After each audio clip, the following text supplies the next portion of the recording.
probably noticed I don't feel about that war the way we were told we were supposed to feel about that war, the way we were ordered and instructed by the United States government to feel about that war.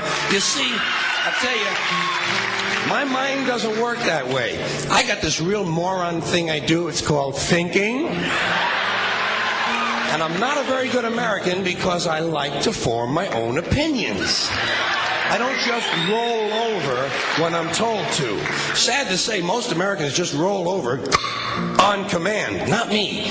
I have certain rules I live by. My first rule, I don't believe anything the government tells me. Nothing.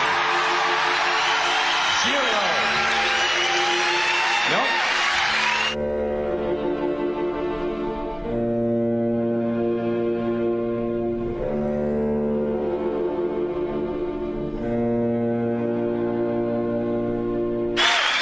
And I don't take very seriously the media or the press in this country, who in the case of the Persian Gulf War were nothing more than unpaid employees of the Department of Defense, and who most of the time function as kind of an unofficial public relations agency for the United States government. So I don't listen to them. I don't really believe in my country. And I gotta tell you folks, I don't get all choked up about yellow ribbons and American flags. Now, to balance the scale, I'd like to talk about some things that bring us together.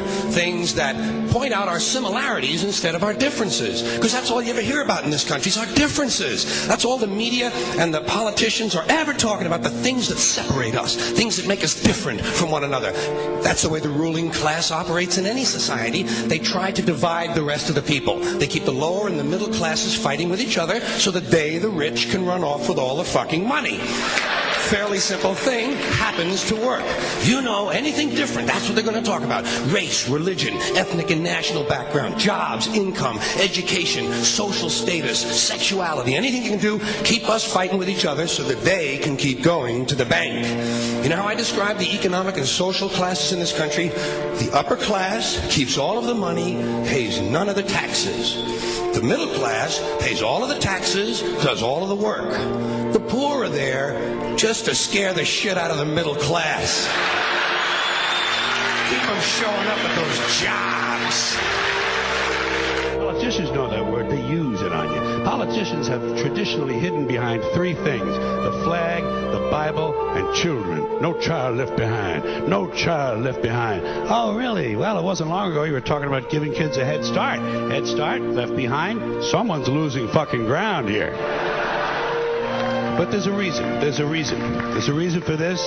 There's a reason education sucks, and it's the same reason that it will never, ever, ever be fixed. It's never going to get any better. Don't look for it. Be happy with what you got. Because the owners of this country don't want that. I'm talking about the real owners now. The big, the wealthy, the real owners, the big wealthy business interests that control things and make all the important decisions. Forget the politicians. They're irrelevant. The politicians are put there to give you the idea that you have freedom of choice. You don't.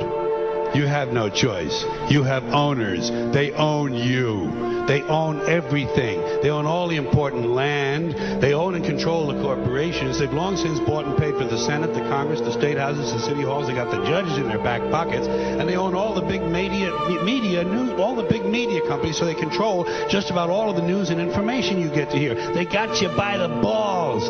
They spend billions of dollars every year lobbying to get what they want. Well, we know what they want. They want more for themselves and less for everybody else. But I'll tell you what they don't want. They don't want a population of citizens capable of critical thinking. They don't want well-informed, well-educated people capable of critical thinking. They're not interested in that. That doesn't help them. That's against their interest. That's right. You know something? They don't want people who are smart enough to sit around the kitchen table and figure out how badly they're getting fucked by a system that threw them overboard 30 fucking years ago. They don't want that. You know what they want? They want obedient workers. Obedient workers. People who are just smart enough to run the machines and do the paperwork, and just dumb enough to passively accept all these increasingly shittier jobs with the lower pay, the longer hours, the reduced benefits, the end of overtime, and the vanishing pension that disappears the minute you go to collect it. And now they're coming for your Social Social Security money. They want your fucking retirement money. They want it back so they can give it to their criminal friends on Wall Street. And you know something? They'll get it. They'll get it all from you sooner or later because they own this fucking place. It's a big club, and you ain't in it. You and I are not in the big club.